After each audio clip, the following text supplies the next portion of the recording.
มารีวิวคันเบ็ดลอก18+1ลอกBB 18+1รีวิวคันเบ็ดเป็นลอกเบ็ดพัน UL เบ็ด15แต่ค่อยมักออปชั่นของมันนี่มันมีเพชรให้พร้อมมีเพชรงามเลยเพชรท้าย2ส่วนด้ามคันจะเป็นนี่2 ท่อนเนาะปลายคันขึ้นกันคือ2 ท่อนดำแดงแบบนี้เลยเป็นปลายคาร์บอนจะเป็นบ้องตันด้วยคัน2 ท่อนแอคชั่นโคตรดีนี่แอคชั่นอ่อนๆเลยเวท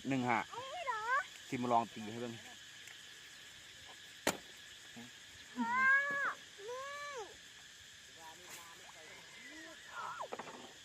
โคตรดีบอกเลยโคตรดีกันนี่เวท15คัน UL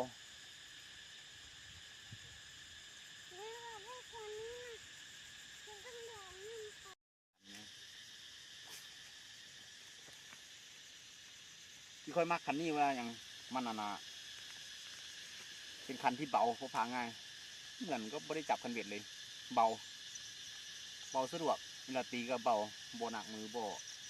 คล่องรู้สึกว่าตีแล้วมันพักคลื่นใจมันเบาดีมันออปชั่นของคัน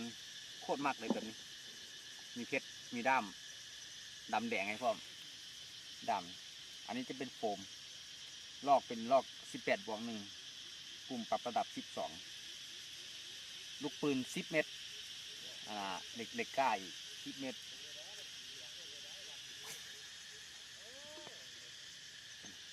โคตรดีรุ่นนี้จะมีทางคันเบสและคันสปินโพเลมักก็สั่งได้เลยที่สั่งอยู่ใส่นี่ที่ขึ้นอยู่นี่ให้สั่งน้ำเพจของเพิ่นหรือว่าบ่อยากสั่งเพิ่นก็ได้มาถามค่อยนี่สิเอาให้เบิ่งก็ได้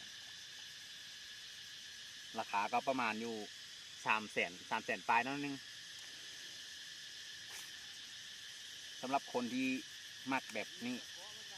สำหรับคนที่บ่มักเอาว่าซื้อคันมันแพงแท้เอาคันแพงไปซื้ออยู่ห้างป่าซื้อป่ามากินเลยไม่ต้องไปซื้อคันแพงนี่ซื้อป่าอยู่ห้างมากินว่าแนะนำให้ซื้อสำหรับคนที่มากก็จัดเลยบ่แพงซื้อคันประมาณอยู่300,000 ปลายทั้งรอบก็ประมาณ500,000 ปลายประมาณนี้ได้แล้วตอนนี้เนี่ยเป็นไรงาม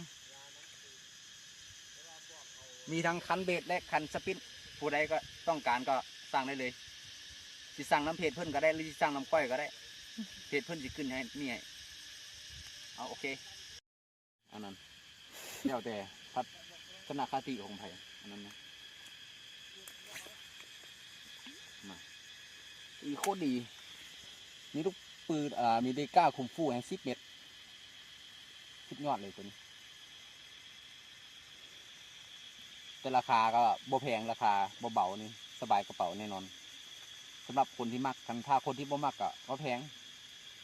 ประมาณอยู่3-4 แสนประมาณนี้แหละถ้าว่า3-4 แสนมันแพงนี่ซื้อคัน3-4 แสนไปซื้อปลามากินบ่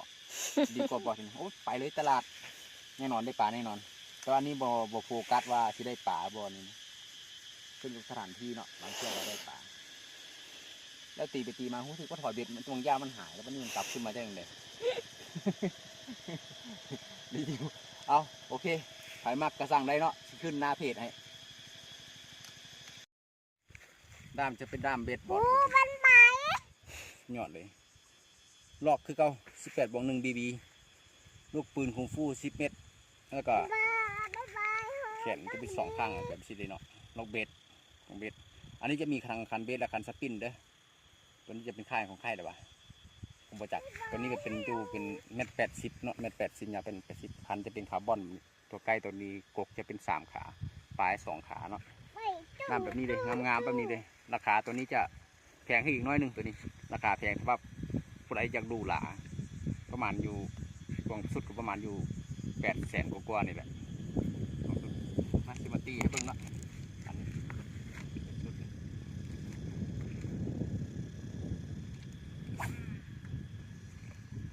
ผู้ใดมือหนักนี่โคตรดีสำหรับมือใหม่หัดตีนี่ก็บ่แนะนำปันเลยแต่ว่ามือหนักที่โอเคเลย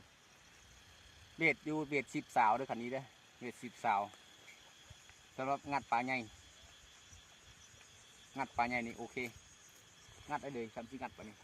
จะไปงัดขอนไม้ก็พอ ไม่พอละ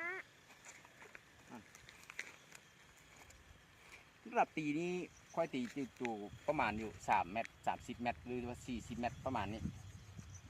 ค่อยตีเนาะสำหรับมือใหม่นี่จะบ่ฮอดสักประมาณ10 เมตร10 ปลายเมตรมือใหม่หัดตีเนี่ย